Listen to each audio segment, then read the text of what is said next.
Good morning, ladies and gentlemen, and welcome. Thanks for joining us at the European Forest Policy Post-2020 ThinkForest webinar facilitated by the European Forest Institute. My name is Marc, and I'll be hosting this webinar here from Helsinki. As always in webinars and seminars arranged by ThinkForest, the speakers with us here today are prominent thought leaders and policymakers representing the most renowned expertise and experience in the vanguard of science, academia, and legislation. During the next couple of hours, we'll be hearing their insights and discussing a most topical and important subject, the European Forest Policy post-2020.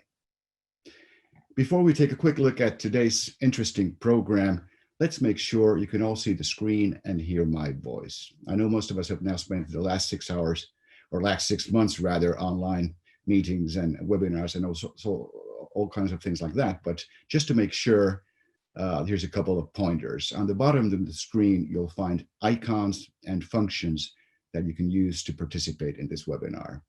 And let's start by clicking on the raised hand icon. It's in the bottom of the screen in the middle. Could you please now click on that? Wow. We have over 110 participants already here this morning. Looks good. By the way, if you have to leave early or take a phone call in the middle of the webinar, don't worry. This entire webinar will be recorded, so you won't be missing anything. And if you'll be social sharing on Twitter or any other social network, please use the hashtag ThinkForest. If you should have any technical issues and you need any technical support during the webinar, simply click on the chat icon. And after that, just write your comment or question into the chat box, and our tech experts, Marcus and Essi, will then assist you. If you're participating on a mobile device like tablet or mobile phone, you first have to click on participants, and after that, you click on the chat. Very good. Let's take a quick look at our program today. After the welcoming words from Janez Potočnik, the president of ThinkForest, we'll be hearing the keynote speeches on forests and the Green Deal by Michal Dumitru, the Deputy Director, General Agriculture and Rural Development, European Commission, and Eeva Müller, the Director General for Forest Sustainability and Renewable Resources in the Federal Ministry of Food and Agriculture of Germany. After we've heard both of these keynote speeches, we'll have a short joint Q&A for your written questions to the speakers. Now let's go briefly through how that works. During the speeches, you can click the Q&A icon in the bottom of your screen and then enter your written question in the provided space. I'll try to fit as many of them within our time limits between the different presentations. After the Q&A, we turn to you for some answers, as we'll also be running a live poll to get your opinion on some interesting questions regarding today's topic. A big thank you already in advance for your valuable opinions. After the Q&A and live poll, we'll be seeing a pre-recorded video interview expanding on a crucial issue: how to make transformational policies to decarbonize economy. Answering this question are two globally revered and recognized policymakers and former longtime prime ministers, Mr. Felipe González of Spain and Mr. Göran Persson of Sweden. The introduction and setup to the theme and subject matter is done by the director of the European Forest Institute, Marc Palahí. After this, Bernhard Wolfslehner, the leader of EFI Forest Policy Research Network from the University of Natural Resources and Life Sciences in Vienna, will be presenting a new EFI report on European Forest Policy post-2020. Commenting the report will be Eeva, Primmer, Research Director from the Finnish Environment Institute. We'll have some time for your questions after this, and we'll be running another live poll to get your opinions. Due to an unfortunate last-minute cancellation, we won't have the panel discussion today that was in the original program, but nevertheless, we have a very full and interesting program ahead of us today. Our webinar today ends with the concluding remarks by ThinkForest President Janez Potočnik. But now it's time for his opening words. ThinkForest President Janez Potočnik is also co-chair of the International Resource Panel. He's chairman of the Forum for the Future of Agriculture and RISE Foundation, and a member of the European Policy Center's Advisory Council. Janez has also served as European Commissioner for Environment. Janez, the screen is yours. Thank you, Marcus. Dear friends, welcome to our second ThinkForest webinar of the year.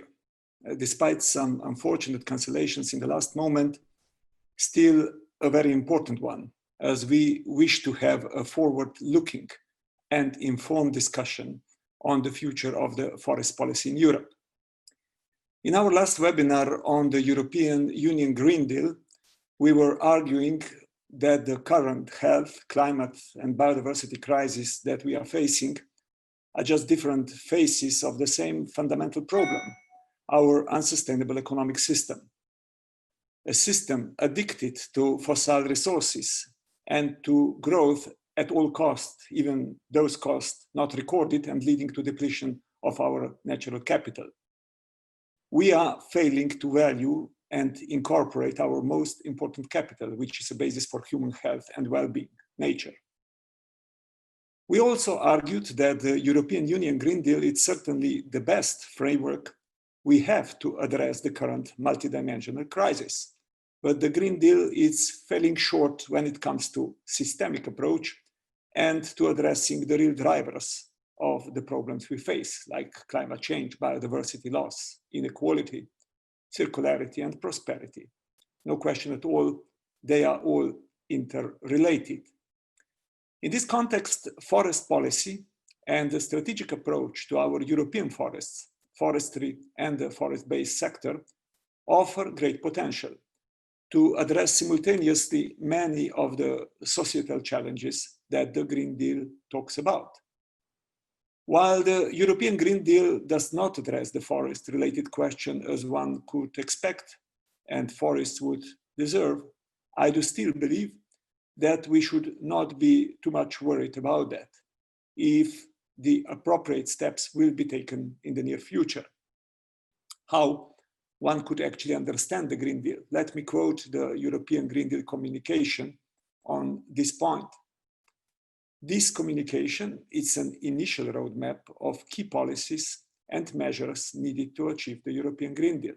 It will be updated as needs evolve and the policy responses are formulated.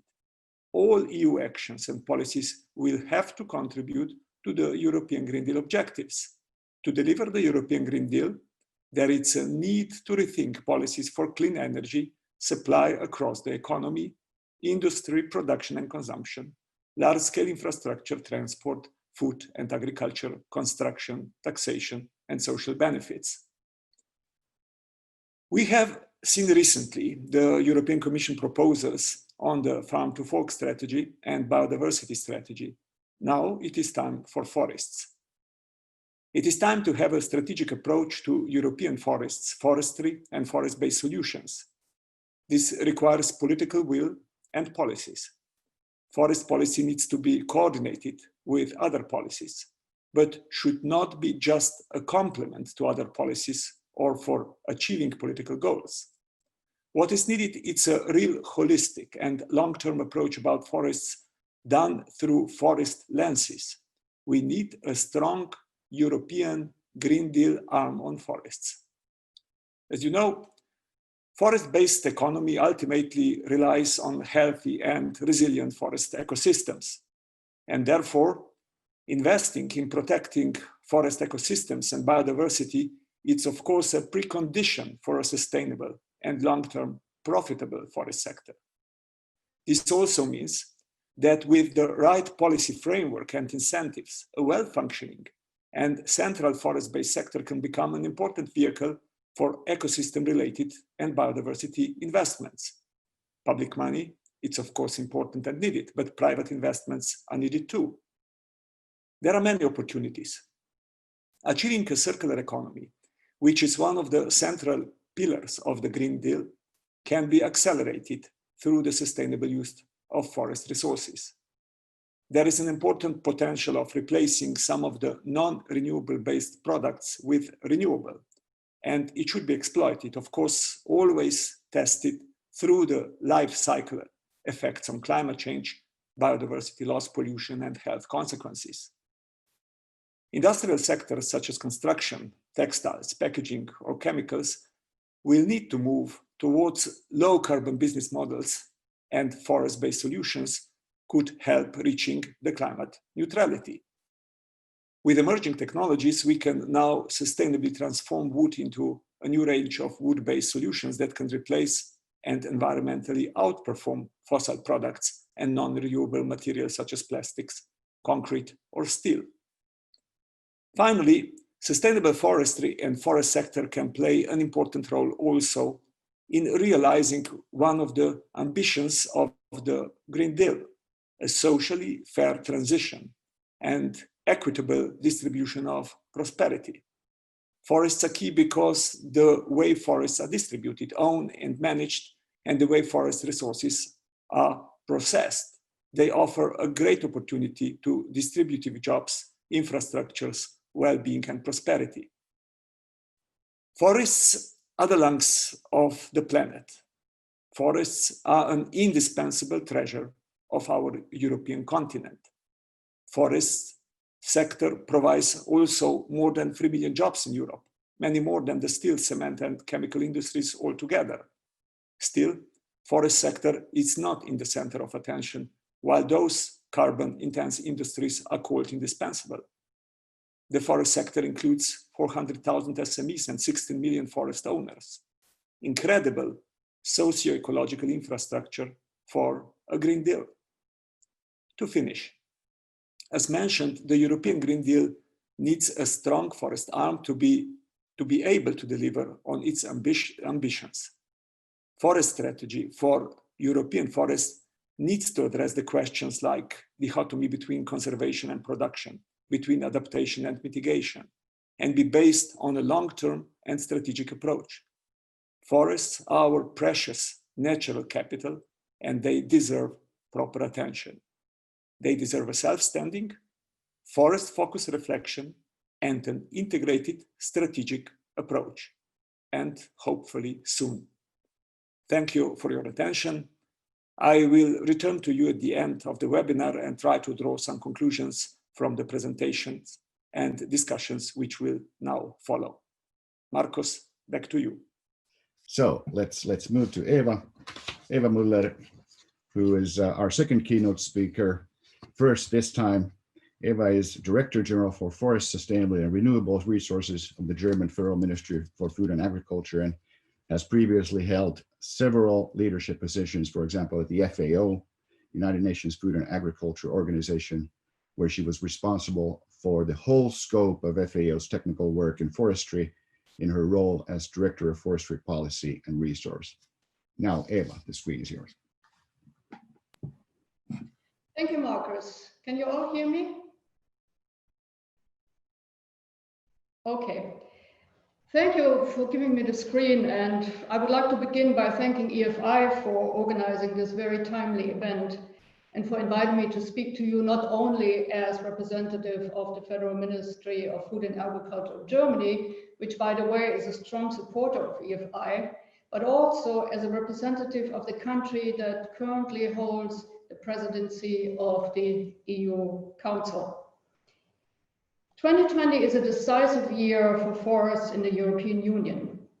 And as you well know, there are several new important developments that influence forest-related policy. First and foremost, of course, the European Green Deal. But there's also the new biodiversity strategy, which was presented in May and which is currently discussed by the Council.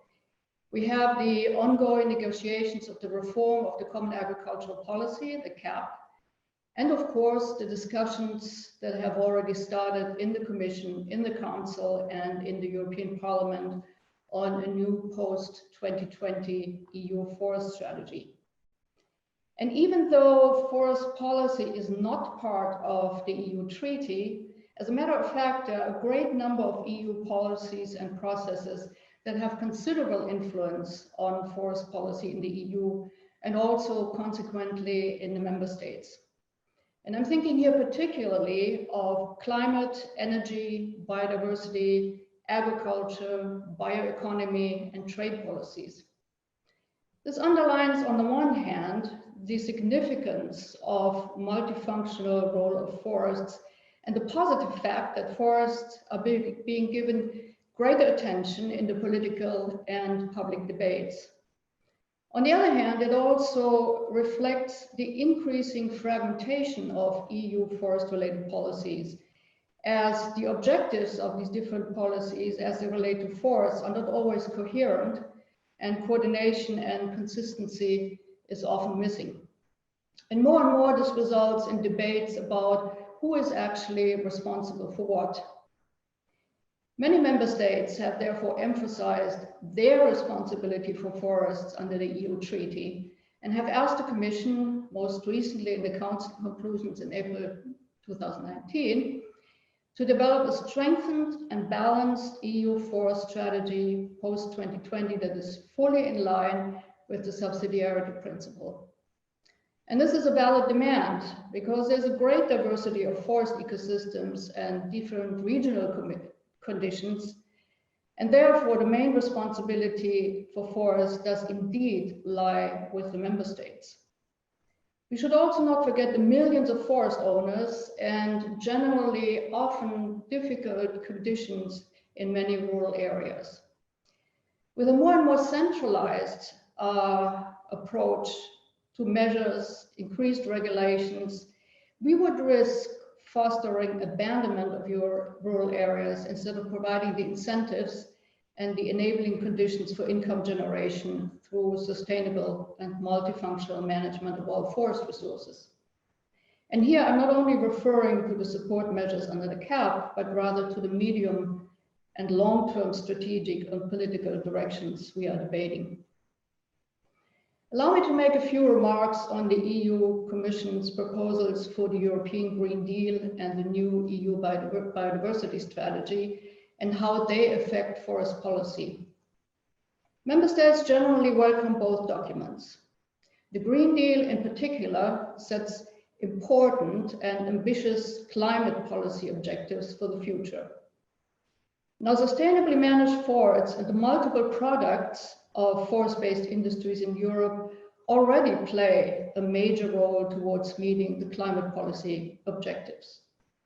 And through the Green Deal, there may be new opportunities for forests and the forest-based sector to help achieve the climate objectives in Europe by 2050.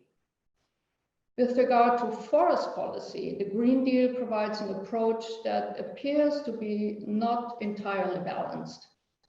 In particular, the multifunctionality of forests and the many and diverse contributions of forests to the international development goals have not been sufficiently addressed.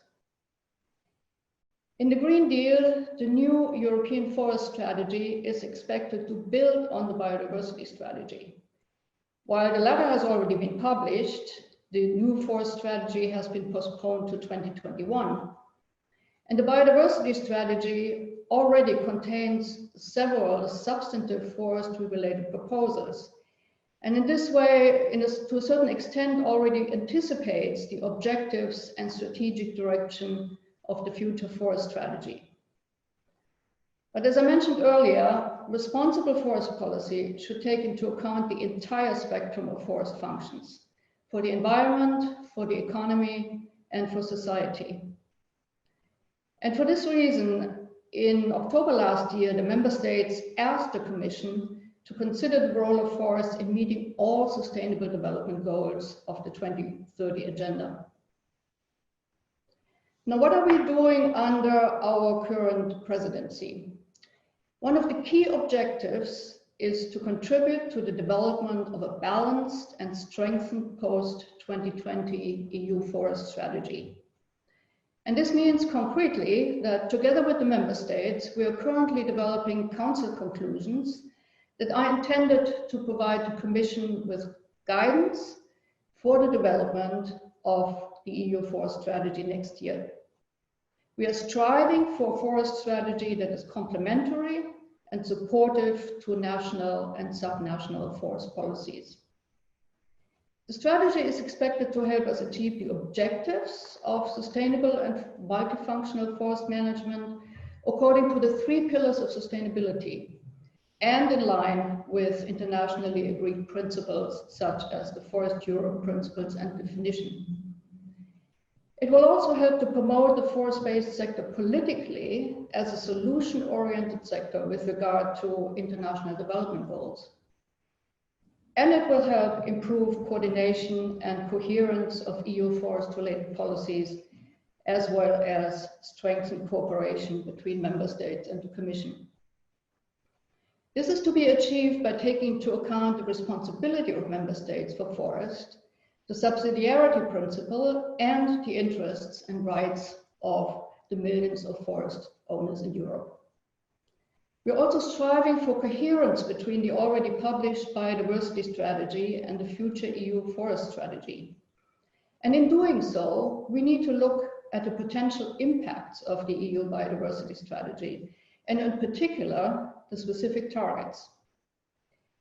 This concerns, among others, the target of 30% protected areas and 10% strictly protected areas, including the envisaged protection of not yet defined so-called old growth forests. According to some preliminary studies of our scientists, if these protection targets would lead to normal management of forests and no more timber use in the protected areas, up to 40% less domestic timber would be available within the EU by 2050. This would most likely lead to a tremendous leakage effects outside of the EU. And this has to be taken into account when considering the biodiversity and its impact with regard to forests. In addition, the current discussions also consider options for strengthening the impact of the future EU forest strategy. This includes, for instance, building EU-wide networks of experts from the forestry and the timber sector, the environment, the scientific community, and politics on key subjects to be addressed under the future EU forest strategy at the EU level. I would like to mention here the Integrate network for the integration of nature conservation into sustainable forest management that can serve as a good example in this respect.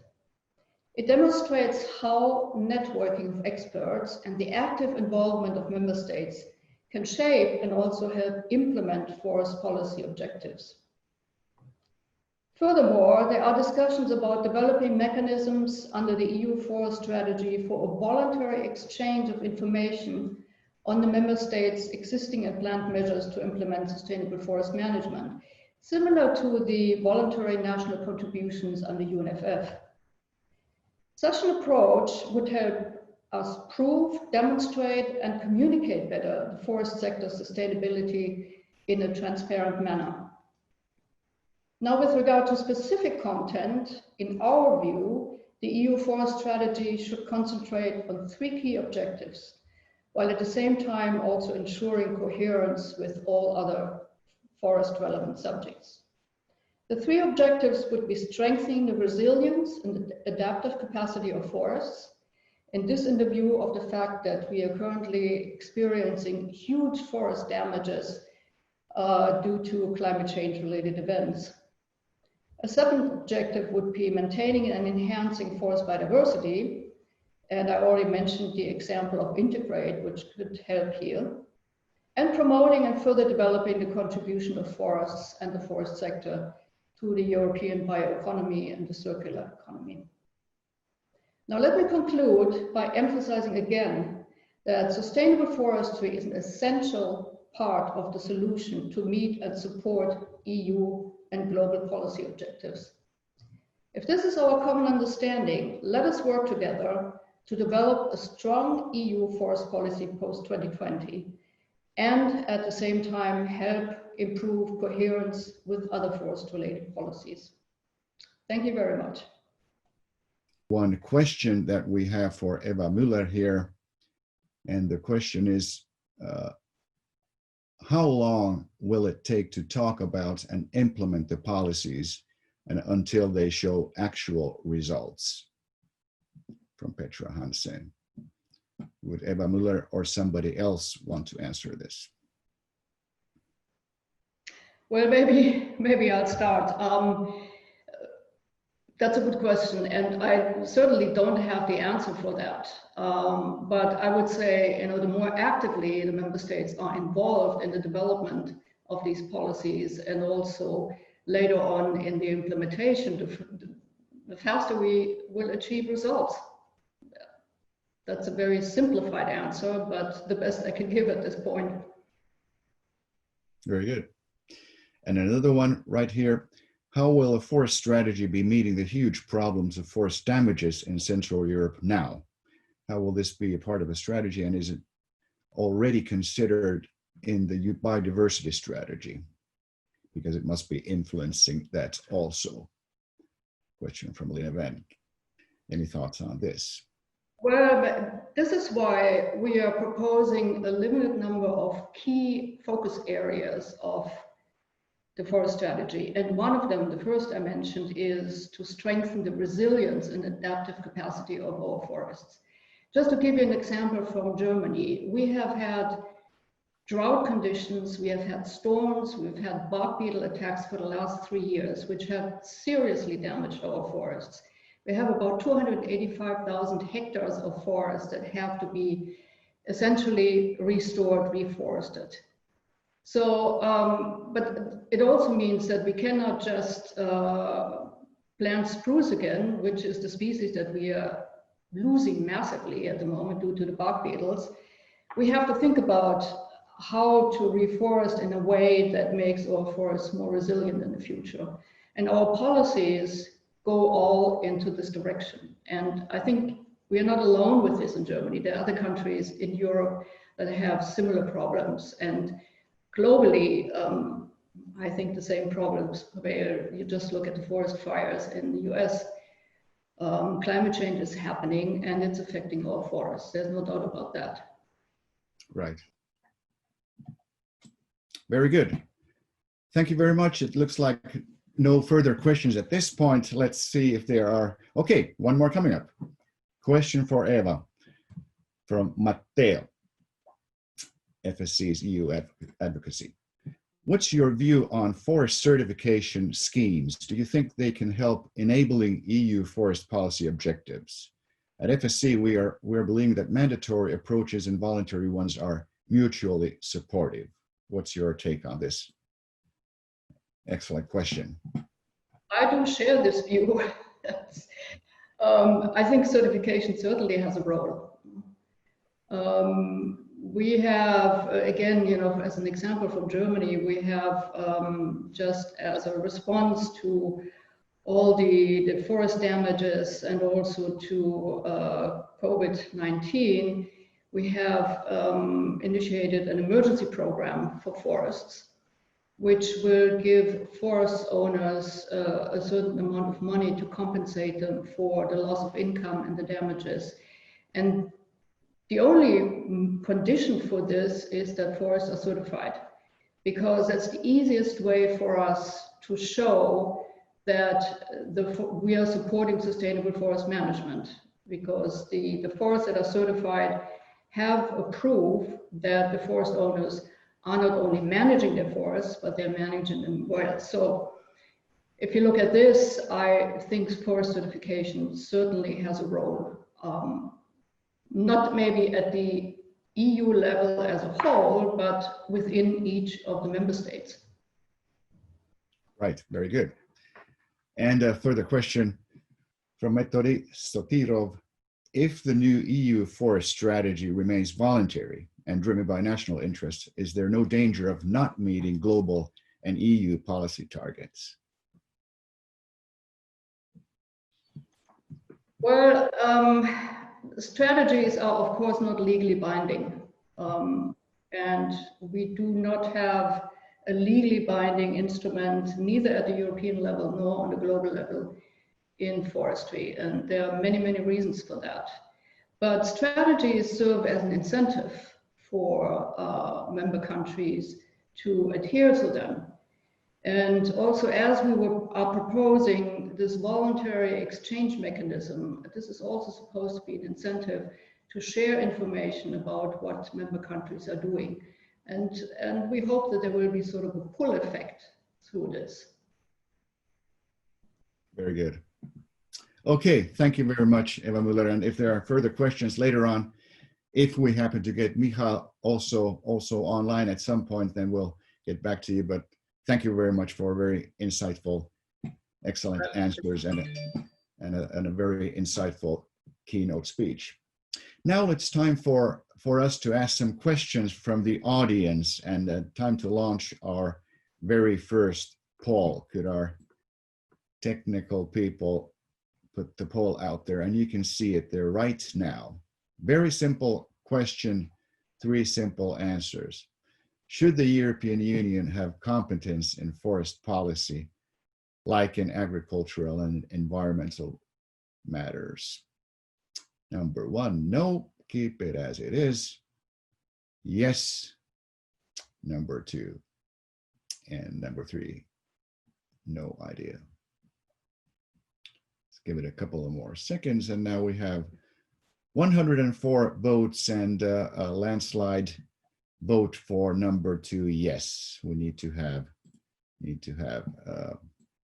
competence in forest policy, like in agriculture and environmental matters. Would somebody like to comment this? Janez or Marc or someone else from EFI and ThinkForest? Was this? Yes, Marc here. Yeah, no, I think that is a very good question, but of course, it depends at the end of the day if it is a good policy or a bad policy, you know? So that is the key question at the end. Many would agree that a policy is needed if it is good, and many would not. Right. Yeah. Any other comments? Good. Thank you for your answers. Now let's move on to our next presentation, which comes on video. Our next distinguished speakers are 2 former longtime prime ministers and still active dignitaries who will be talking to us through a pre-recorded video. They'll be sharing their experience and insights on the subject, how to make transformational policies to decarbonize economy. Former longtime Prime Minister of Spain, Felipe González, is one of the key political figures in the contemporary history of Spain. The modernization of the country and its full integration into the European concert took place during his years in government between 1982 and 1996. Göran Persson served as Prime Minister of Sweden from 1996 to 2006. And since leaving office, Mr. Persson has been a consultant for the Stockholm-based PR firm JKL. He's a member of the board of the World Resources Institute and notably the former chairman of ThinkForest. The video introduction and setup to the theme and the subject matter is done by the director of the European Forest Institute, Marc Palahí, who just commented there. Marc has played a central role in establishing the European Forest Institute into an acknowledged and pan-European science policy platform with member organizations from now about 40 different countries. In his previous role, leading the EFI's policy support activities, he was instrumental in launching this high-level future-oriented science forum, ThinkForest. Marc will answer your questions and comments after the video, so please feel free to write them down by using the Q&A icon during the video. So I guess now it's time just to let the video roll. Enjoy.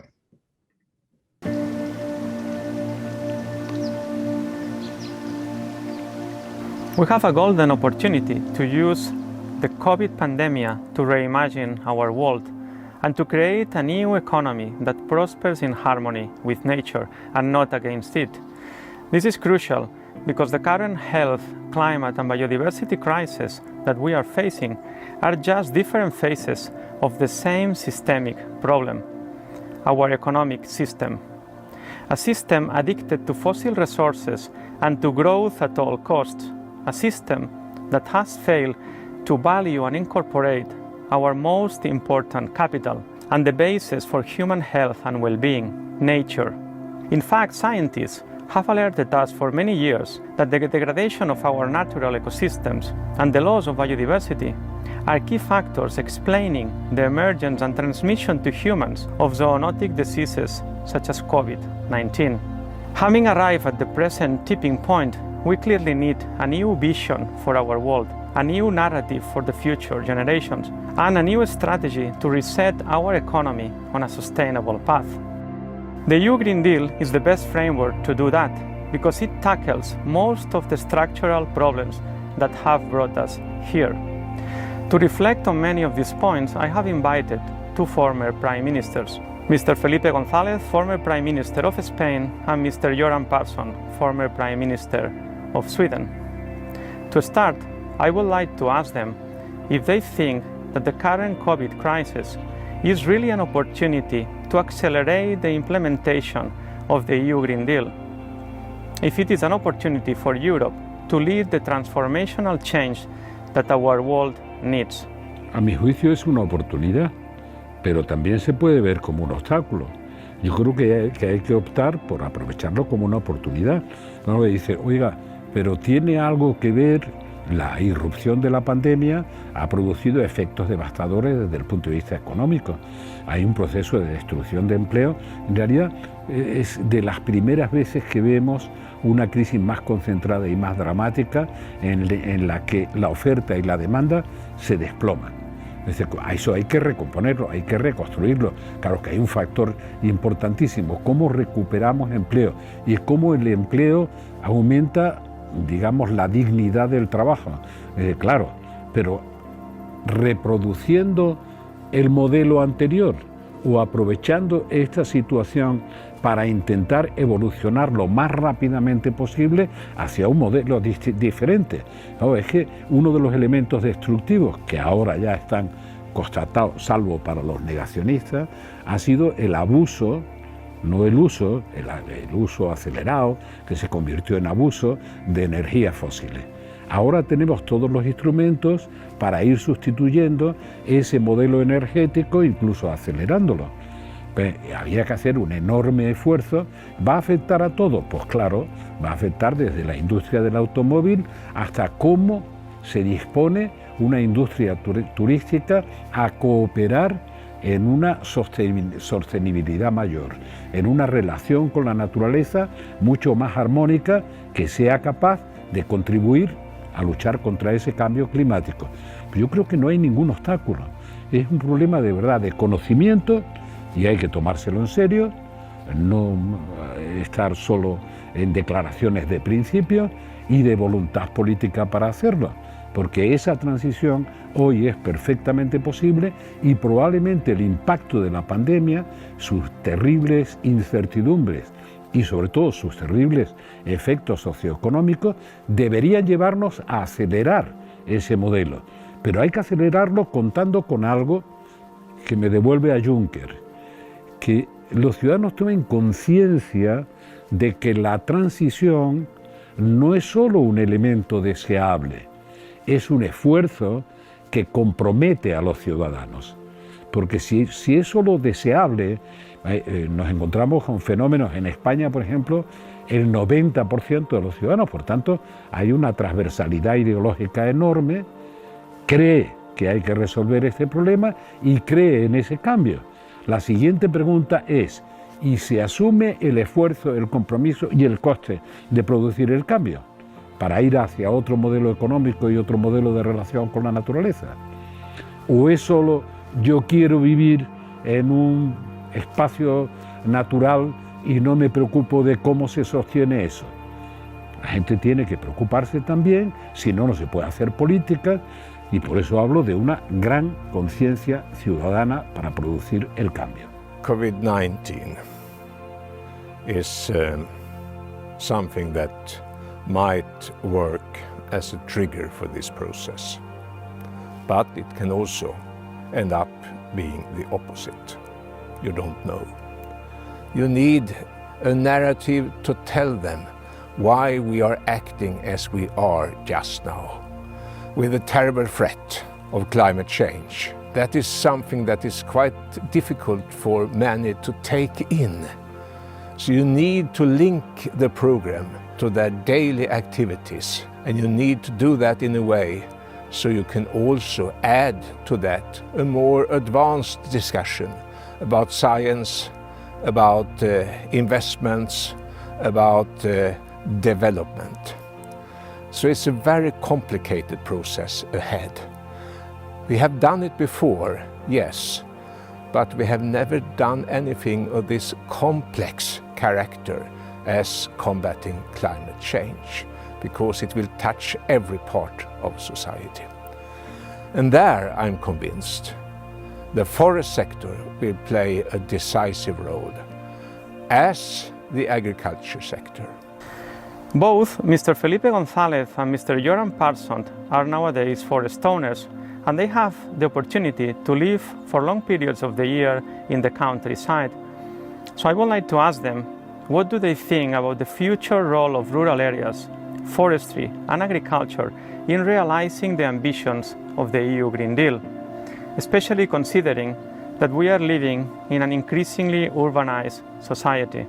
Esa desruralización de nuestra sociedad tiene que revertirse, porque dependemos del campo en mucha mayor medida de lo que pensamos, y la conciencia de ciudad respecto del campo le podríamos llamar una conciencia ecológica de asfalto, no ecológica de contacto y de relación con la naturaleza.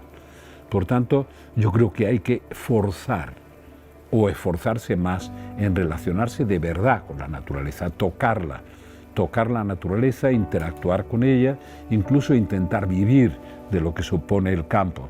Bueno, yo no creo que sea soportable en el futuro una separación tan clara entre una concepción de ciudad y una concepción de campo. Pero creo que todavía falta una aproximación real a lo que está pasando en la naturaleza. Por ejemplo, yo no sería partidario de distinguir entre política agraria común y política forestal. Yo creo que ahí hay una concepción, a mi juicio, equivocada. No se puede separar. Uno tiene que contemplar cómo funciona el hombre en la naturaleza, qué efectos está produciendo el cambio climático y cómo recuperamos la naturaleza. Y eso exige un modelo económico completamente distinto. Podríamos llamarlo economía verde, economía circular, pero en ese modelo económico, tanto el tratamiento de la masa forestal o del bosque como el tratamiento de la agricultura son simbióticos, pero tenemos una visión muy de ciudad respecto de qué pasa en la naturaleza o en el campo. Y cuando hablo de ciudad, hablo incluso de pueblos que tienen una mentalidad que no era la anterior, de trabajar con la naturaleza, de la naturaleza, en una relación permanente. Ahora eso se ha roto y tenemos que volver a recuperarlo si de verdad queremos que haya una economía que atienda a todos los factores. And to be honest, I must say, I'm a little bit disappointed when I'm looking upon the Green Deal, the proposals. It's not taking into account the huge assets we have in our forests, to use them to combat climate change. Today, forestry activities and also sometimes agriculture activities are regarded as a part of the problem. That's wrong. They are definitely a part of the solution. You will never be able to carry through the Green Deal in Europe without a fruitful cooperation with ordinary people living on the countryside. If this is something that will be driven by those who are living in the big cities, the project will fail. You need to involve those who are able also to carry out the most important parts of the Green Deal, namely those who are working in our forests, in our agriculture sector. Today they are not treated well. In many European countries, they are in a situation where they think they are not treated fairly. And sometimes, not seldom, that is the right thing to see upon it. Our farmers and our foresters need better conditions, and they need to be placed in the driving seat together with the scientific society to be able to develop the new Green Deal. The scientific society, I trust them. There you have the new ideas. But they will not come to reality without anyone carrying them out on the countryside. So therefore you need a new attitude where you have a cooperation between the rural and the urban areas. We are on this planet together, and we have to take care of the future together. In a country like Sweden or in Northern Europe and in other places in Europe, we can't neglect those who are responsible for the green sector's production, the foresters and the farmers. They must be taken on board. Otherwise, you will not be able to recruit a new generation farmers in Europe. If they only are described as part of the problem, you will not be able to find those who will give their strength, their power and their ambitions to the forests. If they are described as a problem, turn it around.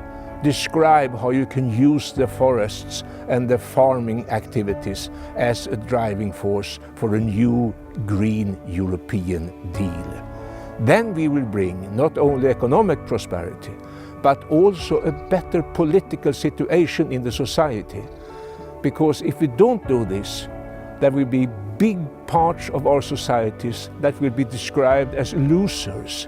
And there you will see different populistic movements growing. And they will tell many people, you don't need to bother. This will solve itself. That is the most dangerous message just now. So together we will do it.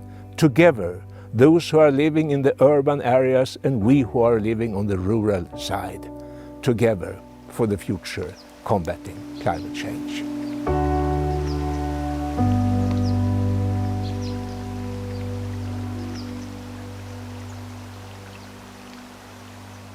Very powerful, very strong statements from two dignitaries, two former prime ministers, are still very active. Marc, you had a chance to talk to these two gentlemen. What would you say, what is the take-home message from Mr. Persson and Mr. González from? Thank you, Marcus. I cannot connect my video, but if someone can allow it, you will be able to see me. I shave for the occasion, so thank you. Yes, first of all, I would like to thank both Mr. Felipe González and Göran Persson for the time that they have devoted to us to make this film possible, and also for offering their homes, their forest, to conduct these interviews. The quality of the video was not super, so I recommend all of you that you visit our YouTube channel, where you will be able to follow again the film, and we have even different clips from different parts of the film. Of course, I am not the spokesman here of Mr. González and Mr. Persson, but I think, as you mentioned, Marcus, they had a very powerful message, and I think rather profound reflections. And from my side, I took the following messages when interacting with them, discussing with them, and also when seeing this video. And I think that the first message is that our economy and our society are profoundly disconnected from nature. I think this is obvious, but I think it's important that we remember that, of course, this is the outcome of more than 100 years of living within a fossil-based economy that have triggered an unprecedented urbanization in our society. Just remember that before the Industrial Revolution, less than 8% of the population live in cities in Europe, and now more than 70%, in many areas 80, 90%. So there is a profound disconnection between our society and nature. And I think both Mr. González and Mr. Persson, explicitly and implicitly many times, they reflect that we will not overcome such profound disconnection unless we overcome the dichotomies that have characterized the 20th century. the dichotomy between the urban and the rural, the dichotomy between so-called nature conservation and human prosperity. So I think, first of all, we need to recognize something very fundamental and that looks simple, but should be always put at front. We are part of nature. So we need to work in harmony with nature. We will not protect nature by building walls around it. I think this is a very important message I get from them. Then, and I think this is my interpretation, is that they are also passing a direct, sometimes indirect message to all the leaders, all those advocating towards a green economy, politicians, NGOs, scientists, companies, mainly living in cities, of course, because most of the population in Europe are living in cities. And I think they are passing a subliminal message of those that are leading the discourse of the green economy need to be humble. They need to start by understanding nature, understanding those that are living in nature in rural areas, which are the areas surrounded and prospering within our natural ecosystems. And Göran Persson mentioned, many of the people living there are seen as part of the problem, and de facto, they need to be part of the solution. I think this is also one of the important messages. And I think also between the lines, this is, and again, I am not representing them, this is my interpretation. I am lucky also to have had some time to discuss all these things with them. I think between the lines, they are also reflecting on the following. We are facing unprecedented challenges globally. Never before humanity has been facing a multidimensional crisis as the one that we are facing. And we will not address that unprecedented challenges without good politicians. Of course, how to define good politicians? This is not an easy thing, but I think at least I can define bad politicians, or at least try to define bad politicians. And also bad scientists and in general, you know, people that are trying to lead. And is that those people that are trying to have simple interpretations, put on the table simple solutions for complex problems. And there are many politicians that are trying to find simple solutions for complex problems. Because if you do that, you only polarize society. And certainly that is the only way, polarizing society, that we will not be able to solve the grand challenges that we are facing. Very good. There's a question which not directly reflects this issue, but is also very important and very central in all the discussions here. And this comes from Laurentiu Ciorne, a researcher at the Center for Study and Research for Agroforestry Biodiversity of the Romanian Academy. And her question is the following: what aspects of forest policies are vital in linking livelihoods, food security, and rural development to climate change mitigation and adaptation strategies? Well, I think this is a core question, and I think we need a seminar to answer that question. But I think,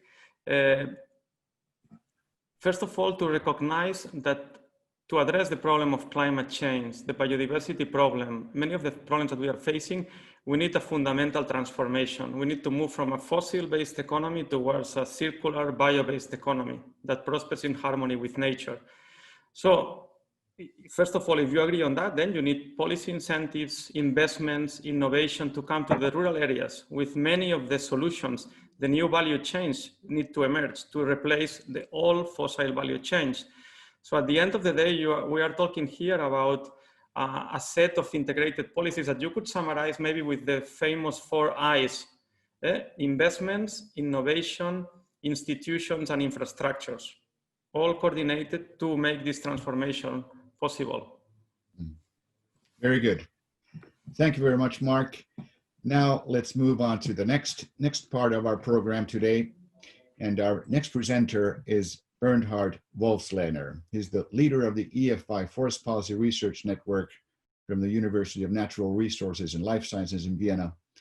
With wide-ranging expertise includes sustainable forest management, criteria and indicators, non-timber forest products and services, biological diversity, and multi-criteria decision support.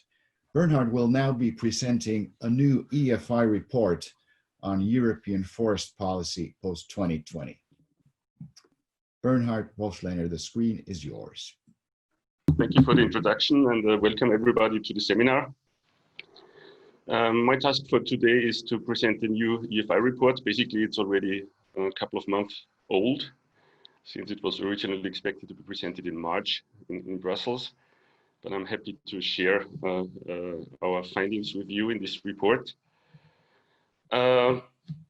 Basically, it is the question why the study is why now, and we started quite some time ago to think about it moving towards 2020, that we see that, of course, what has been mentioned before, that there's a lot of emerging trends right now that directly or indirectly affect the forest-based sector as well. Then we had a lot of policy instruments that have been targeted for 2020, and our question was, okay, so how do we move on? And this was even before we even thought about something like the Green Deal. And then all of us recently, we've seen a lot of new paradigms and challenges popping up. So the climate movement was the most notable one. In the forests out there, there was the massive bark beetle invasions that we've seen, and that put really new threats on forests again. And not at least now the COVID-19, which was basically at the very end of our study and which maybe might have changed the whole game completely. And this will also be part of upcoming studies, how this will impact the forest-based sector as such. And then also, as Eeva Müller already indicated, so forests are subject to a lot of sectoral targets that affect forests. But it seemed so far also via different instruments that they're very difficult to connect. So this was really one of the starting points to think into the future. How could this look like, and how can we move on after this? So for sure, and I've seen this from all the statements we've gathered so far, we're entering a new era of forest policy making after 2020. But our question was then, how will this look like across horizontal and vertical levels? So this means, how can we coordinate different topics and objectives, and how can we better coordinate EU and member states? So this was the starting point for us. So basically, this ended up in a new study. So you can download this also from the EFI repository. And we have to see first what we have learned from the current forest governance, but also looked into other sectors. Then what are the policy integration needs that we see in the forest-based sectors. So basically, because we're always talking about lacking coherence and lacking integration, so this would be something that we've been looking at. And then finally, also, how could some pathways for future forest governance look like? So these were the three anchor points that we wanted to pin on in this study. And I want to share some of the results with you. So first, we had a look at forest governance, and as also Eeva Müller again explained, and this is the small picture up right, is that there are plenty of policy instruments that affect forests in a way, directly or indirectly. And now we have, in addition, the Green New Deal that also puts some issues on forests here. So we've seen that the absence of an explicit EU forest competence leads to multiple policies that have little coherence. I think that's nothing new, but this is has been also refreshed in a refreshed analysis, been confirmed again. Then we see that the priorities in forest governance reflect sectoral priorities, so that we need a new mode of integration or process through which these priorities can be managed. So far, there are many different priorities, and many of them are contradicting, and there's no really a red line how to address these divergences across these goals. And then, of course, if we have a lot of priorities, then it's the question how to get this coordinated, and we see that this is mostly uncoordinated.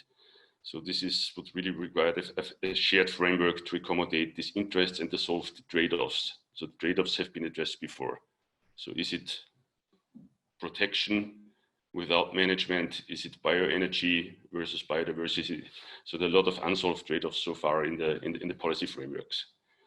And then, of course, EU Green Deal came very late in our study, and we conclude that this can be a game changer. But also, as mentioned, like for example by Göran Persson, it's still unclear whether this is an instrument to be more inclusive in forest policy. So our second thought was, okay, let's look in other sectors where we have an explicit EU policy. So we looked at agriculture, energy, and water policies. And the conclusions from like 2 or 3 decades of this more integrated political frameworks were that also they say that basically there are no radical changes at all. So it's like more like how it is in politics, that incremental adjustments are more likely than really radical changes. And if there are at least small changes, this is only in the case of major events. And I think we have quite a lot of them currently. So this gives also an opportunity to move on in a new view or in a new focus. So this was one of the lessons learned. Then we often, in particular, look in the forestry sector, we call upon more cross-sectoral policy integration, because we often have the feeling that the forest-based sector is a bit of an appendix to other political areas. But we also see that this very often does not get beyond symbolic politics. So this means there's a lot of declarations, a lot of will, but actually not too many things are happening. So this is also a point to be taken. And as Marc also said, so what is required is really a sustained political commitment, and in particular leadership to advance in the integration. So no new instruments or practices will be adopted if there's no leadership in a particular goal or towards a particular objective. So basically this means the forest-based sector is not alone.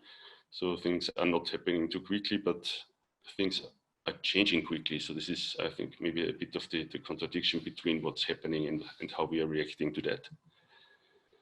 So in an essential part of our study, we were looking for new pathways. So they were not sort of normative in a way that we as scientists would say that this has to happen. But we studied some option of how this could move along the gradients of policy integration across sectors. How could better coordination between EU and member states look like? But also how new modes of public and private initiatives could emanate in such a new pathway. In our study, we had more or less a matrix approach where we had 6 pathways, always leading from less integration towards more integration. And I would like to highlight 3 of them.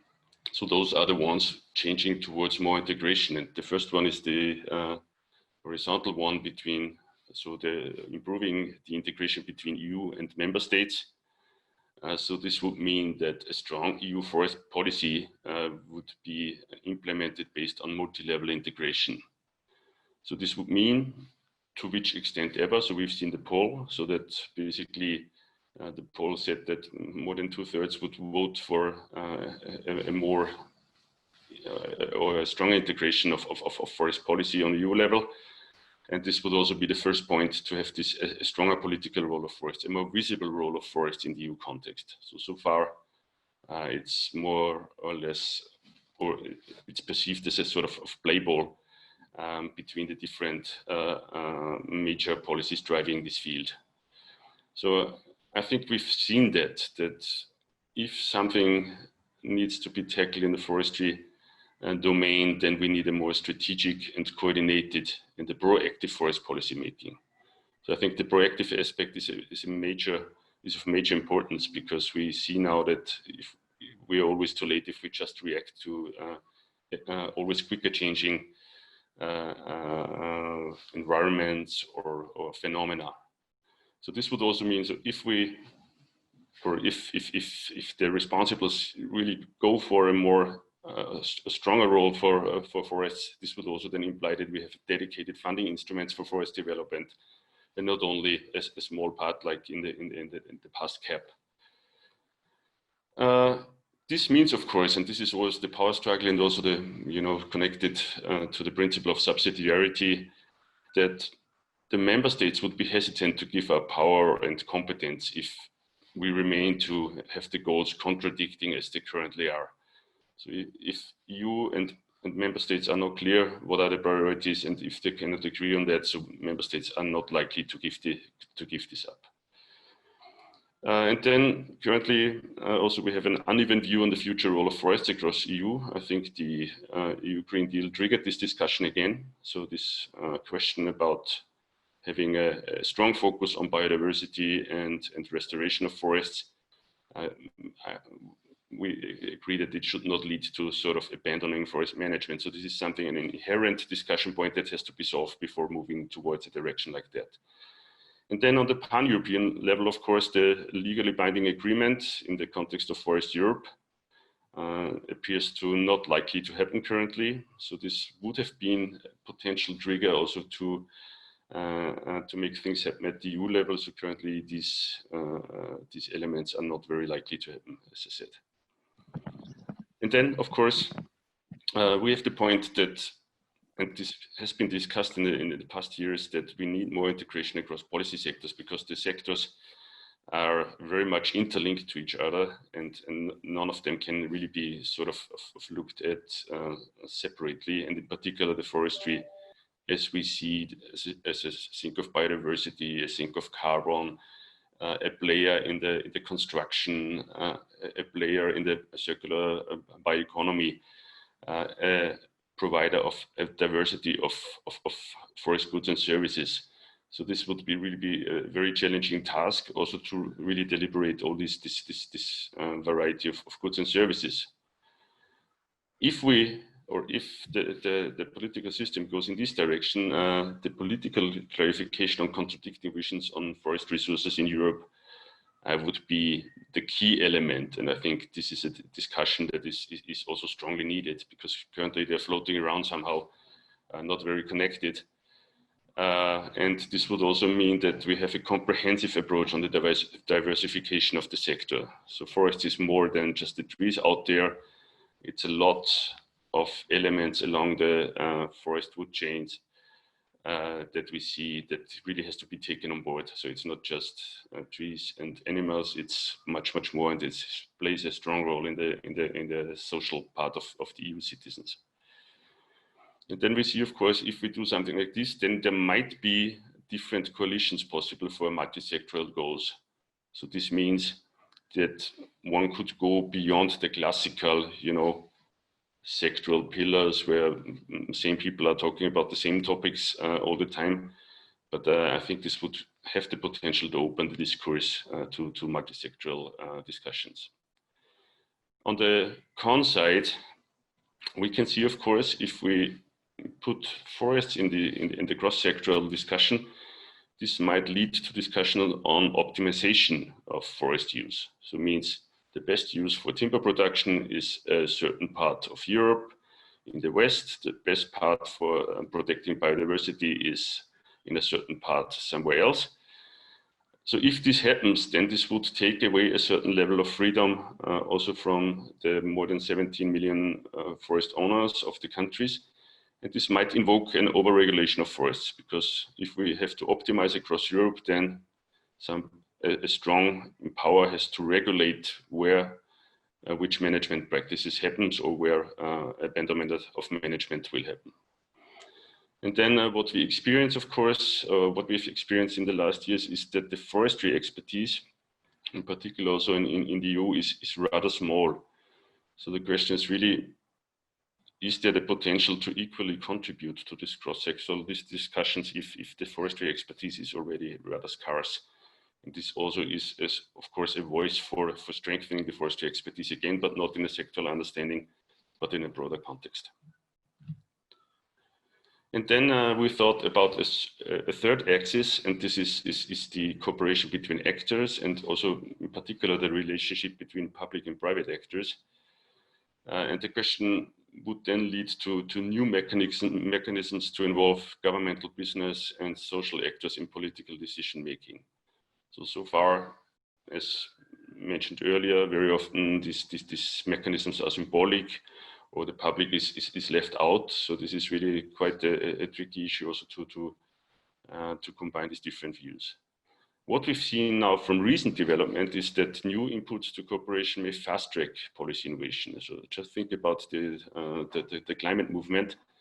So while discussing this for 20 years, a real quick movement can really fast-track, and sometimes maybe this might be really an innovative way to move forward. This would also mean that we have a close connection to societal trends and public perception. This is something that currently was quite lacking, despite having public consultations on EU level, but this is not something that really involves the broader public. And of course, public-private partnerships to be created that are also attractive for investors. So we've heard already that it's not only always public money, but we need private investments, both in Europe, but also abroad, to really get future funds also for forestry means across the globe, and the EU also have the responsibilities. On the other side, it's always so that the strength of our system is that it's democratically legitimated, and this could lead to developments where we replace democratically elected governance systems. So fast track is nice, but on the other hand, of course, there's a reason why we have these governance systems. So this really has to be taken care of.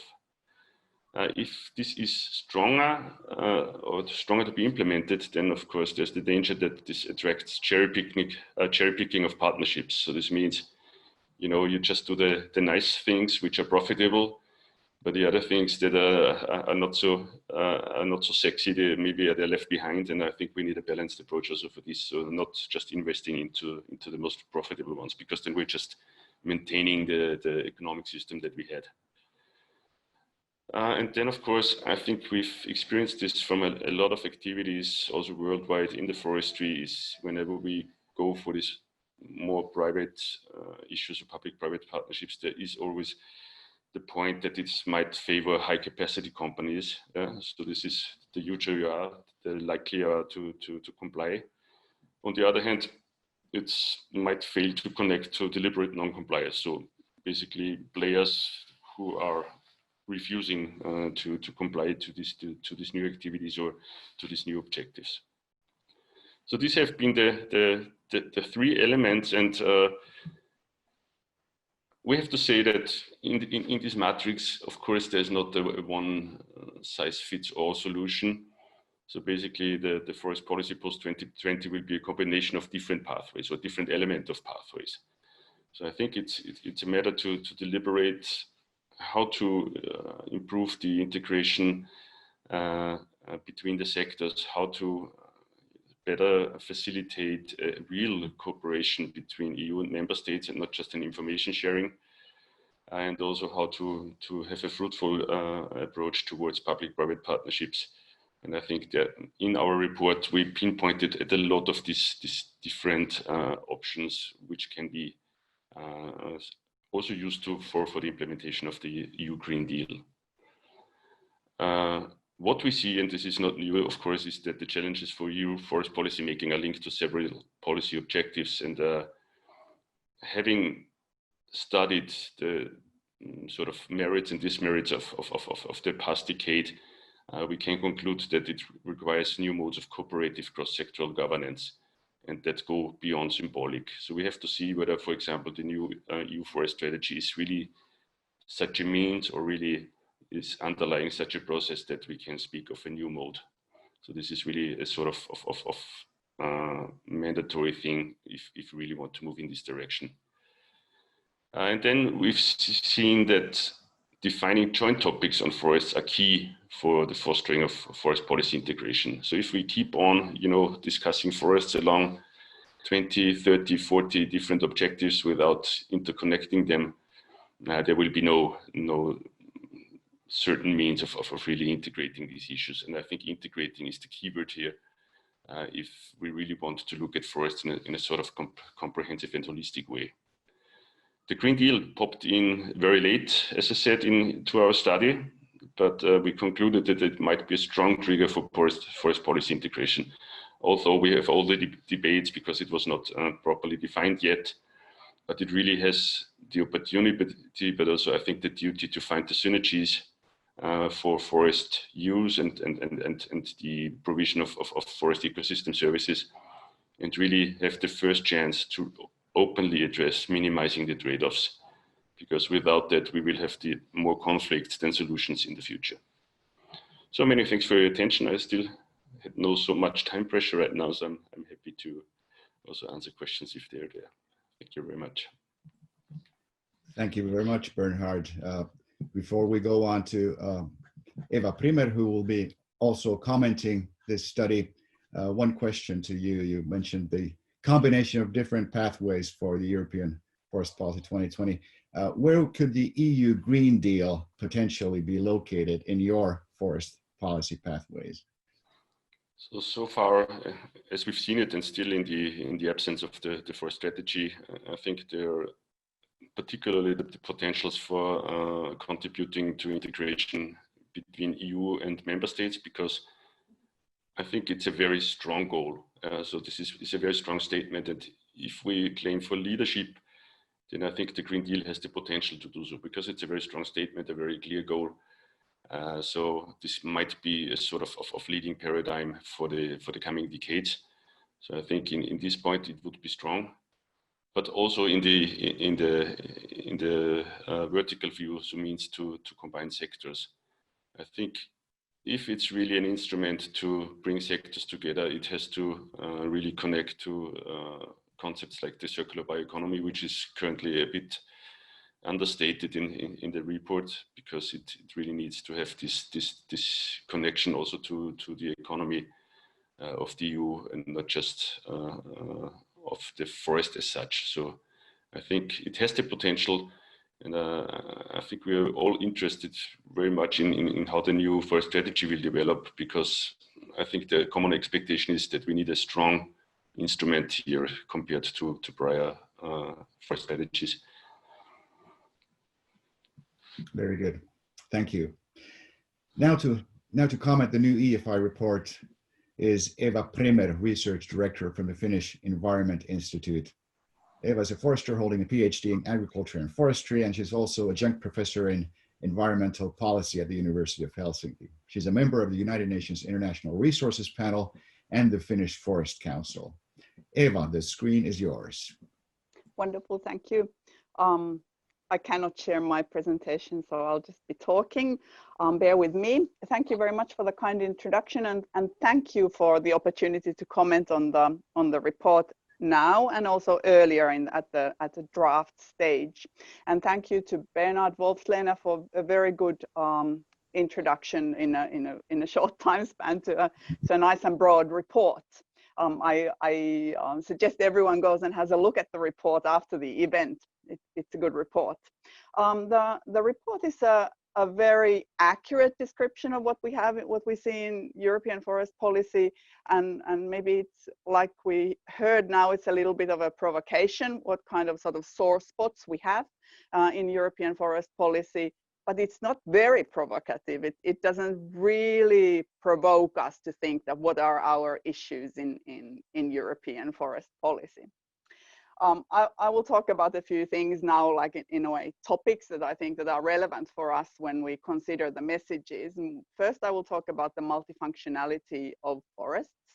And then I will talk about the timescale and evolution of forests and forest policy. And then I will come to this crisis point that the video very nicely introduced to us.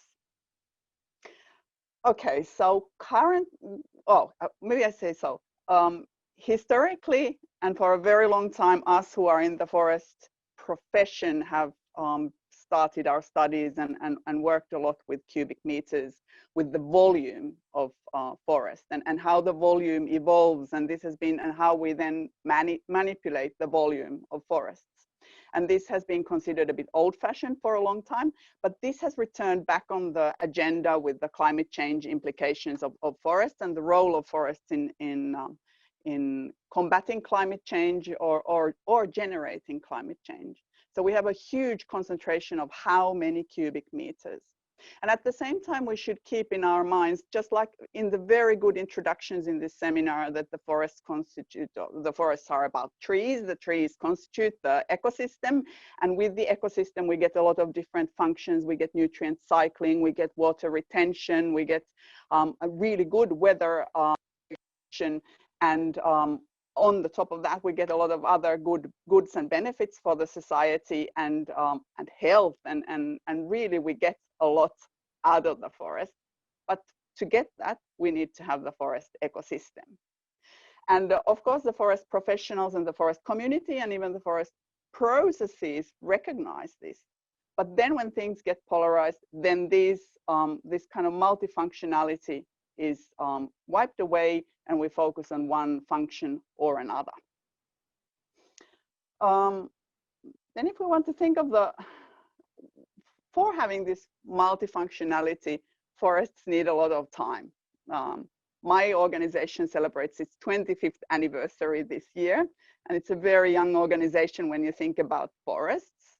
I was born almost 50 years ago, and if you think of a 50-year-old tree, where I live, it's just starting to look like a good mature tree. In Central Europe, it might already be a fairly good sized tree, a big tree.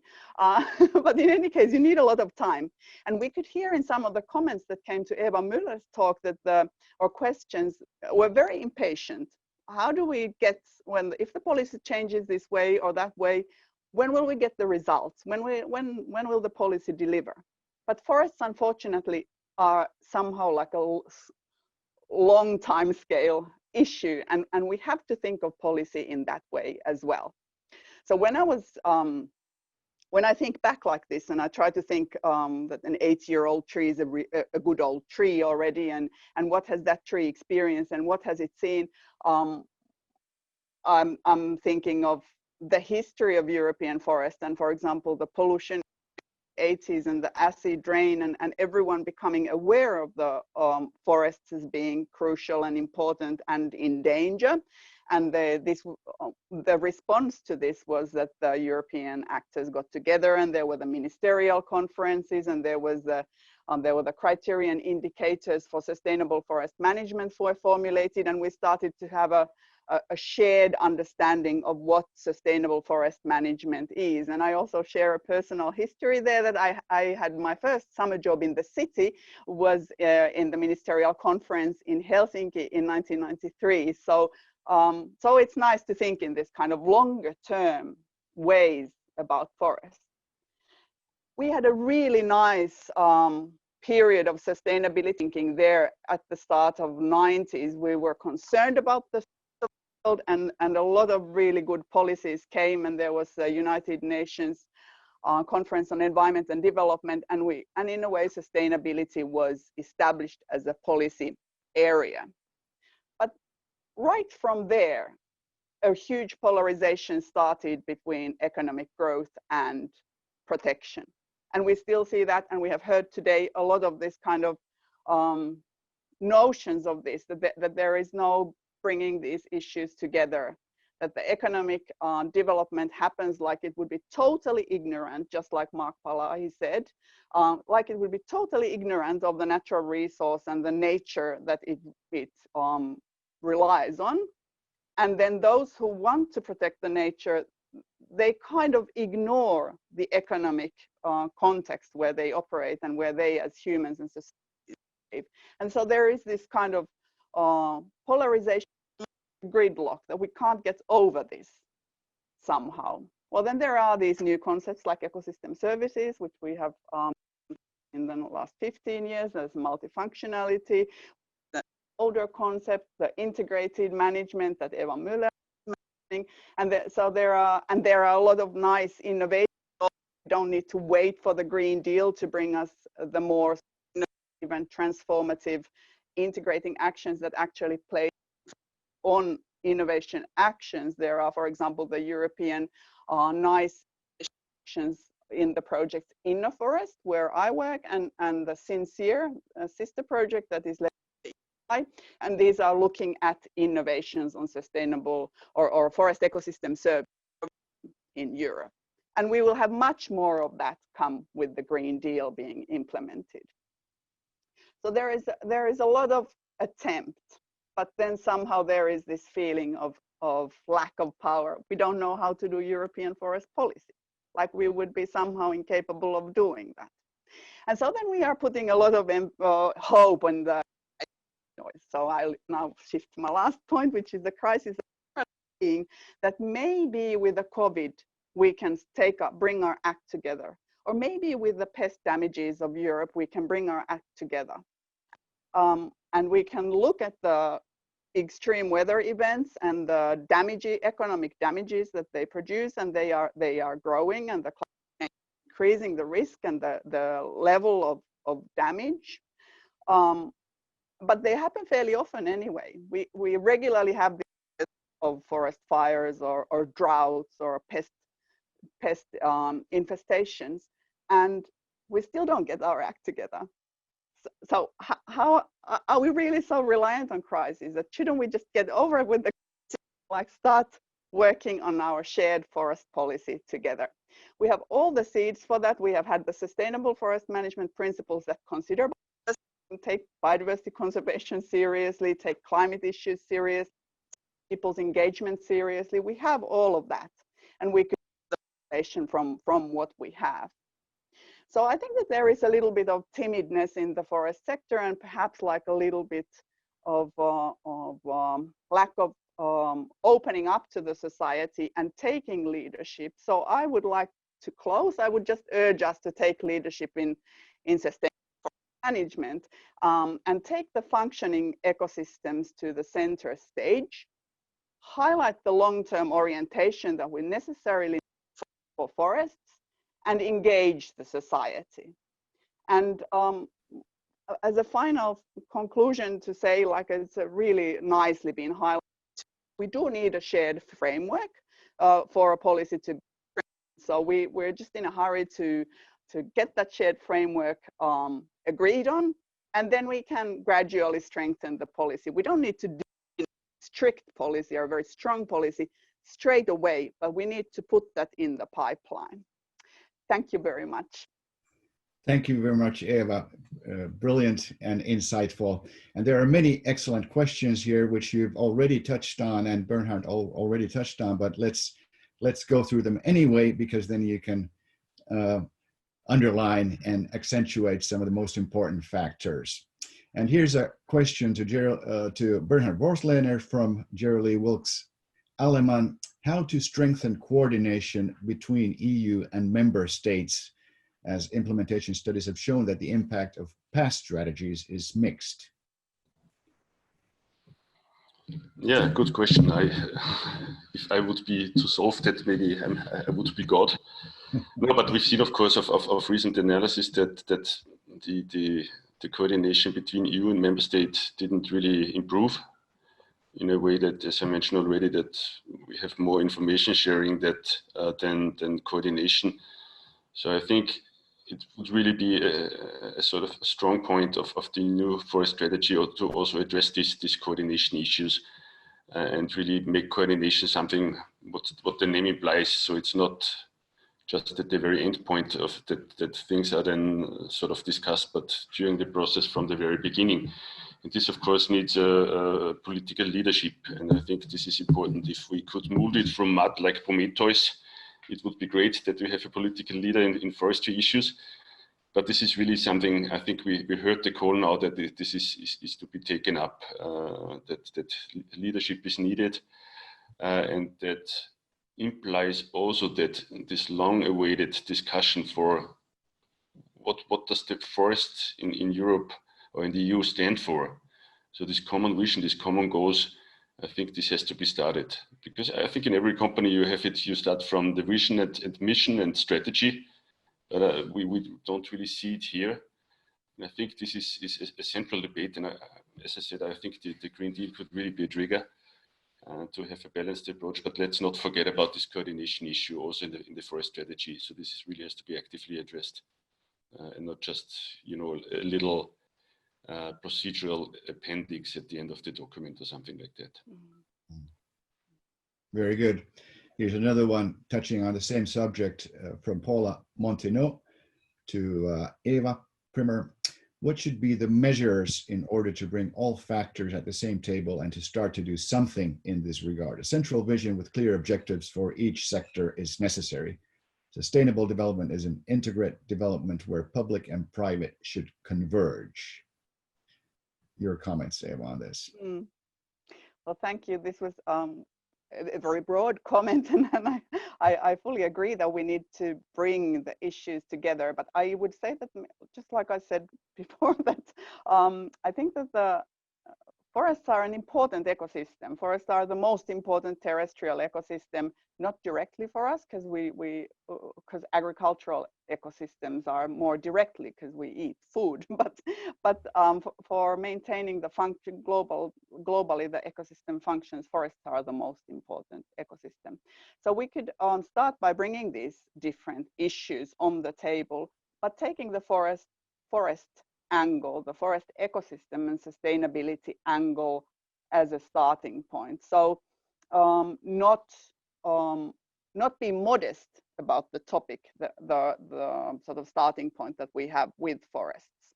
So when we are developing the European forest strategy, we should be developing European forest strategy and not a strategy of everything at the same time.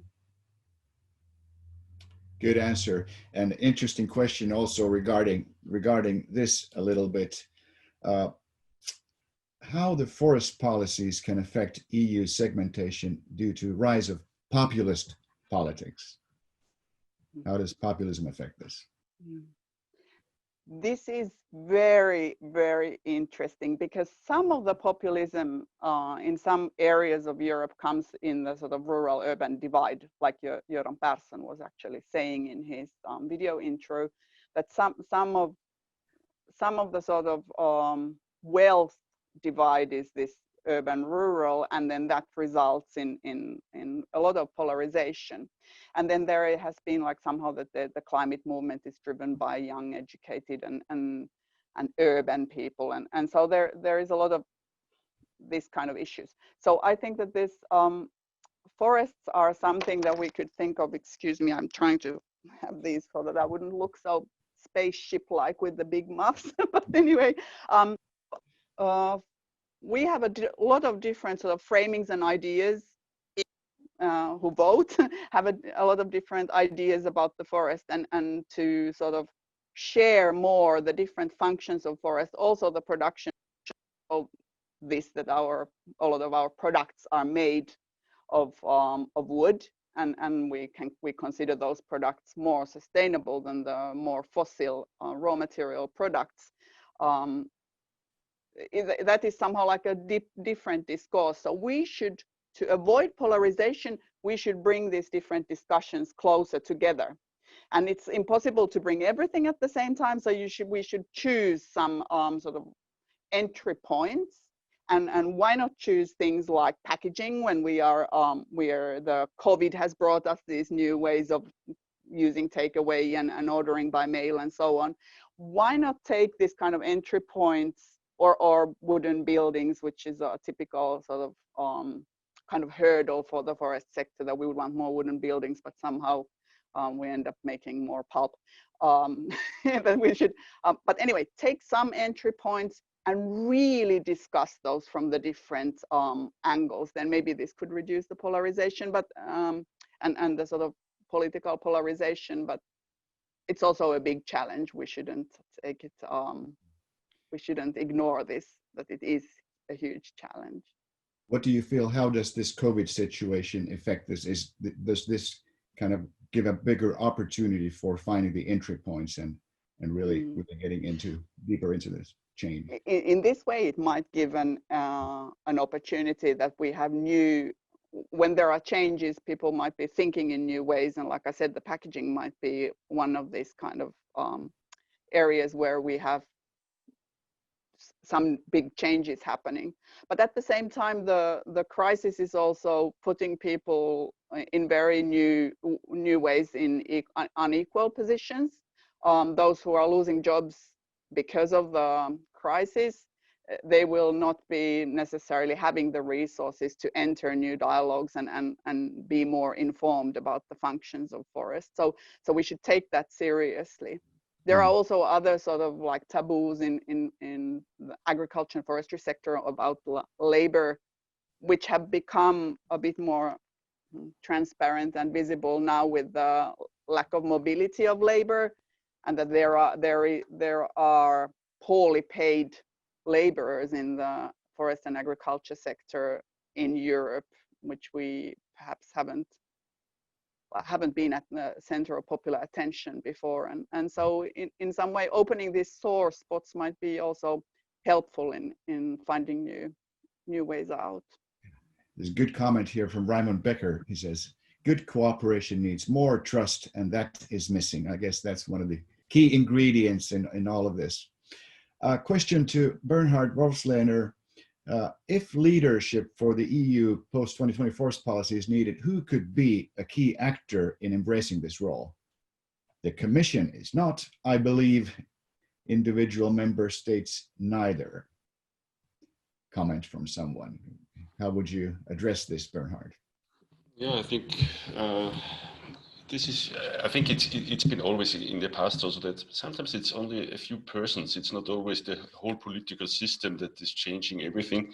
It's a few persons, and we've seen that. And I think it's in particular with the EU presidencies, there might be member states who can really provoke a new approach towards forestry perceptions also. I think there's also the option, of course, we see how the system develops, to form a coalition of the willing, to have a few member states that really drive an issue. So I think this is really, but it needs action. So basically, just discussing the same things for 20 years, and then everybody's disappointed this is not enough. And as Eeva said, so it needs, also pointed out, it needs joint topics. Joint topics don't have to be carried by everyone, but they need a sort of substance that can be moved on, and also used as a demonstrator that things are evolving. Because basically, I think what we can all agree that we don't want to have is that forests always have a catastrophic connex. So it's the forest dieback, it's the deforestation, and in the Amazon region now it's the bark beetle. It's always catastrophic, and we have to react against this catastrophe. So I think we have to move on to something positive. We tried this already, but this has to be really concrete and to be embedded in this political system right now. Because otherwise it will be the same as always, and then others will take the driving seat. So find joint topics, find people who really can drive this. It can be only a few. And then move on towards next steps, also in the context of the Green Deal. Thank you very much. There's a question for Eeva Primmer here, also about policies and how to work together. What to do when competing policy sectors do not want to get together? Well, this is exactly a point. It's somehow like I build on the previous question and answer that you, if this is the case, then you often have like the quite stable a stable setting where the decision makers in the public sector, in the administration, are fairly stable, and they want to maintain their current position.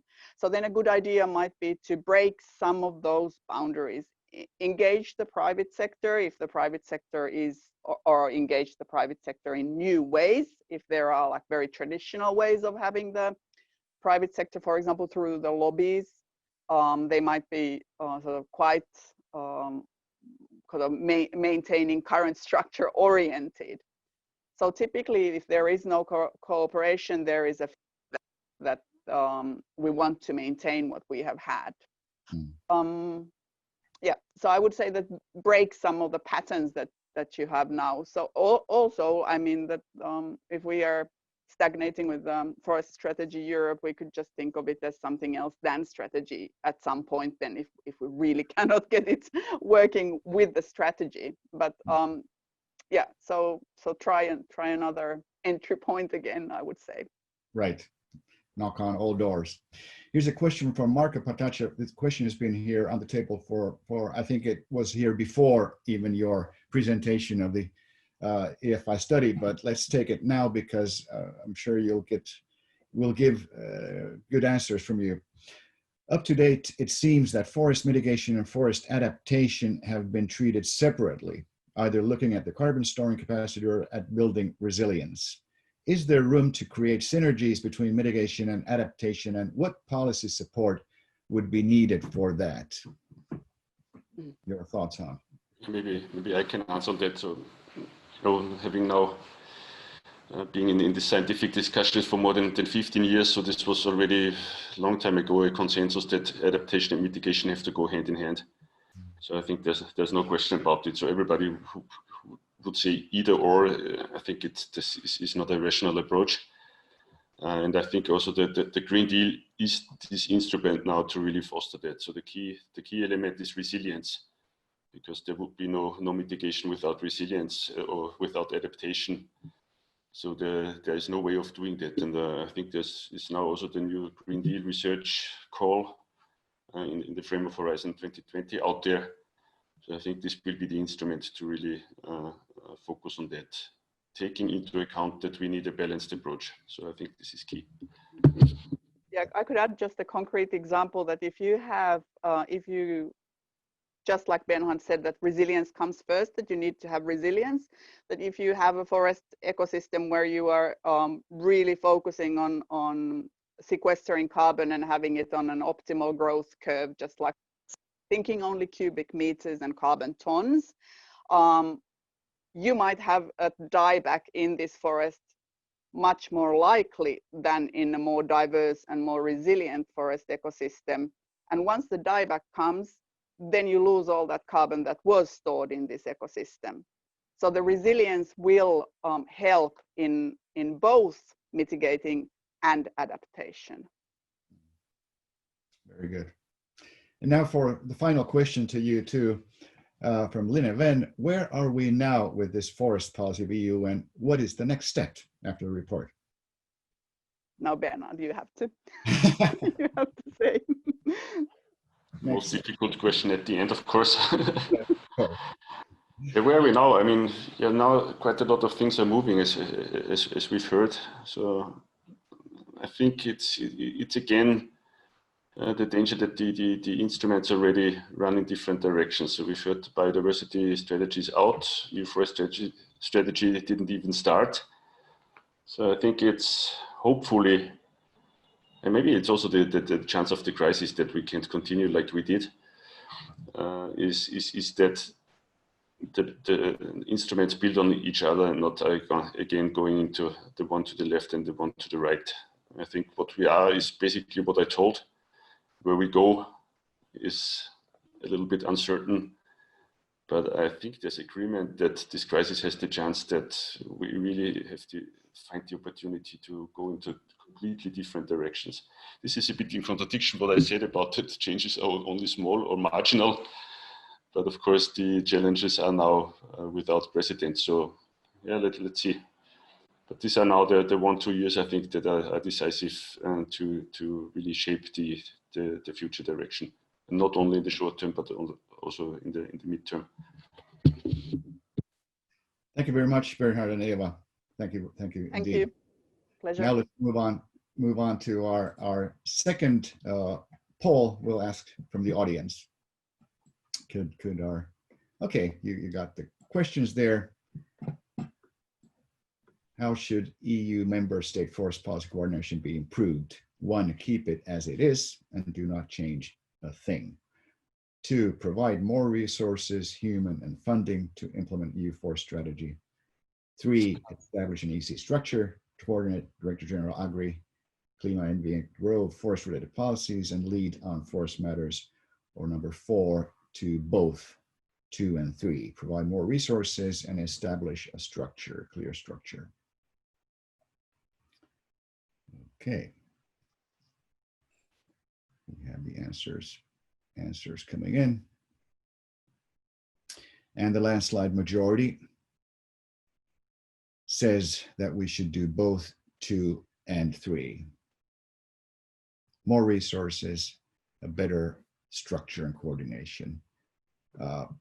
Would someone like to comment this? Janez, what is your take on this result? Was this expected? Yes, it was expected, at least. Also very convincing. High figure is saying that there is a major opinion of people around. Right. Very good. Now we're at this point of today that we thank you for your very active participation. And of course, all the knowledgeable and insightful answers and presentations that we got from our top experts here. And now it's time for the concluding remarks by ThinkForest President Janez Potočnik. So Janez, you're already there. The screen is yours. Thank you, Marcus. Hi again, everybody. First, I should start interesting presentations, interesting questions and debates.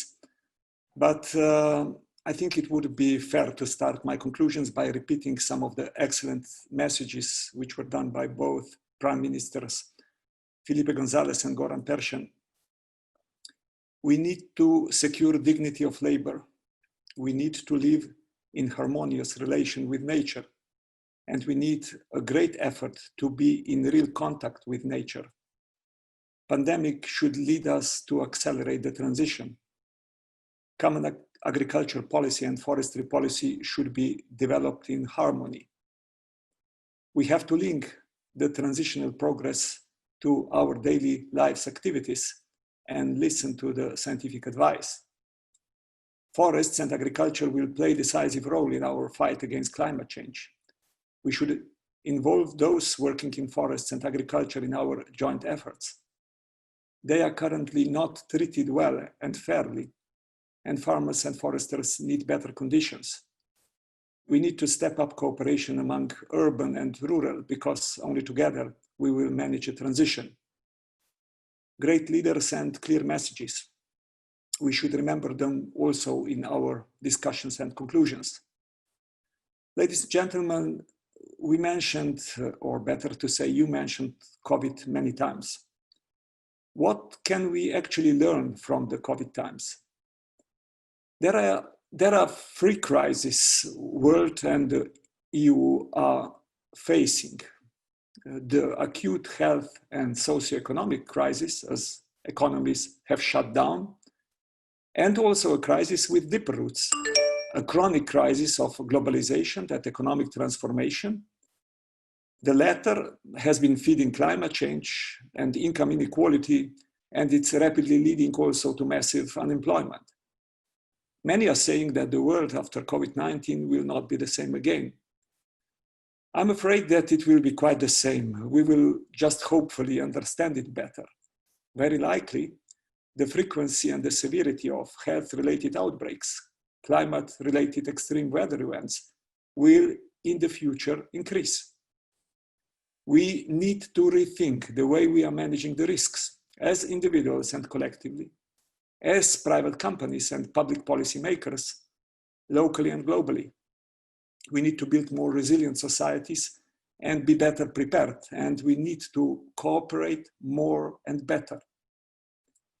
Here we have an excellent report Bernhard presented to us, and Eeva has commented so well, on European forest policy post-2020, asking exactly the same.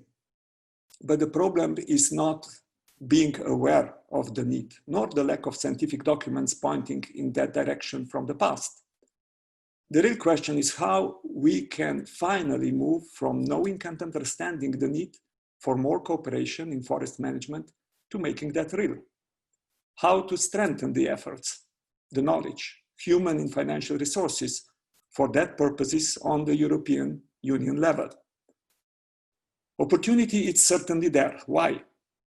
Firstly, we are facing new reality, and denying it, not approaching proactively, would be a major mistake. Both health and climate environment crises are the kind of crisis crying loudly for more cooperation on all the levels, including European. Secondly, we have a European Green Deal, a vision, a blueprint for action, and implementing it will only be possible if all areas will be addressed in a systemic and coherent way, including the forests. And thirdly, even without the previously listed arguments, there is a clear need for more attention to be given to forests. We all agree they have a major role to play in our joint efforts to a more sustainable society and economy.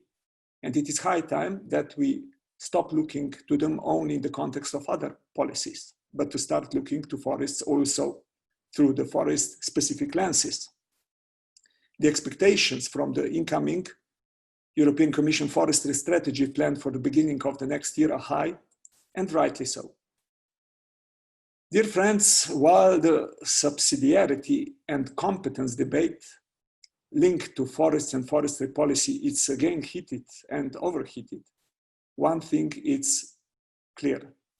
We need more strategic approach to European forests, forestry, and forest-based solutions. We need this still missing part of the implementation of the European Green Deal communication. Strengthening resilience, maintaining and enhancing forest biodiversity, and promoting forests in the context of circular bioeconomy, as mentioned by Eeva Müller, sounds very promising. But most important is how strong the mechanisms will be to deliver the strategy in practice. And optimism can unfortunately not be based on the past experiences. This time we have to do it better. It is important and it is urgent. I do understand the importance of subsidiarity in the European Union, but what matters in the first place are the forests. And the potential forests have to be part of the solutions needed due to many challenges we have and European Green Deal is addressing. I hope we can at least agree about that, and we can start building our approach and policies based on that understanding.